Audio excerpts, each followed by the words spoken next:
ఎవరైతే డిగ్రీలు చదువుకున్నారో, బీఈడీ చదువుకున్నారో, ఎంఏలు చదువుకున్నారో, ఎంఏడీలు చదువుకున్నారో వాళ్ళందరికీ ఉద్యోగాలు ఇవ్వాలి.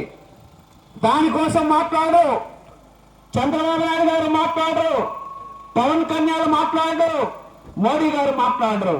మనకేం చెప్తున్నారు? అభివృద్ధి అంట, అంటే కరెంట్ వస్తుందంటే అదే అభివృద్ధి అని చెప్తున్నారు. ఇప్పుడే మనందరూ తెలుసు, సీలేరులో ఒక ప్రాజెక్టు కట్టారు, మాచికాన్లో ప్రాజెక్టు కట్టారు. మనకు తెలుసు 95 నుండి ఈ ప్రాంతంలో విద్యుత్ లేని గ్రామాలు ఇప్పటికీ ఉన్నాయా లేదా మీరు ఒకసారి చెప్పండి. అంటే మన దగ్గరే కరెంటు ఉత్పత్తి చేసి ఆ కరెంటు తీసుకెళ్లి అమ్ముకోవడానికి తప్ప మనకు కాదు. రేపు ఈ ప్రాజెక్టులు కూడా అమ్ముకోవడానికి తప్ప మనకు కాదు అనేది మనం అర్థం చేసుకోవాలి.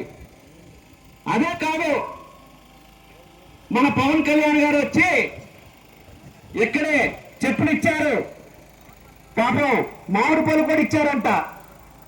చెప్పులు వేసుకోవడానికి కాదు, మన నెత్తి మీద పెట్టి మన భూములు ఇవ్వడానికి చేసిన కుట్ర అని మనం అర్థం చేసుకోవాలి.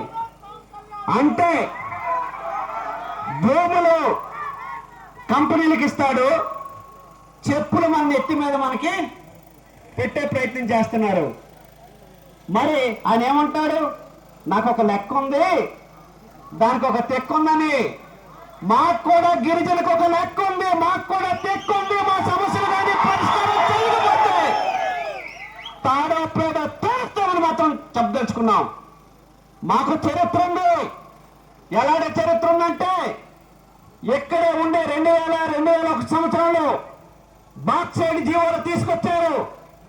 ఆ రోజు ఏమని చెప్పారు? మీ ప్రాంతం అభివృద్ధి అవుతుందంటే మనందరూ చెప్పాం, ఈ బాక్సైట్ వల్ల ఎవరికి లాభం లేదు, నష్టం వస్తుంది.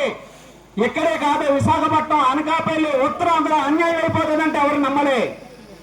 ఆ రోజు చెప్పాం సిపిఎం పార్టీగా. ఇటు అరకులోని, అనంతగిరిలోని, జీకేలోని, చింతపల్లిలో చెప్పాం, గిరిజనుల గొంతుకులు ఉన్నంత కాలం, ప్రాణం ఉన్నంత కాలం బాక్సైడ్ ఇక్కడ వచ్చేదానికి అవకాశం లేదని వాళ్ళు చెప్పాం. ఆ రకంగా మనం పోరాటం చేశాం. అదే మన చరిత్ర. అదే కాదు, ఈరోజు అభివృద్ధి గురించి చెప్తా ఉన్నారు.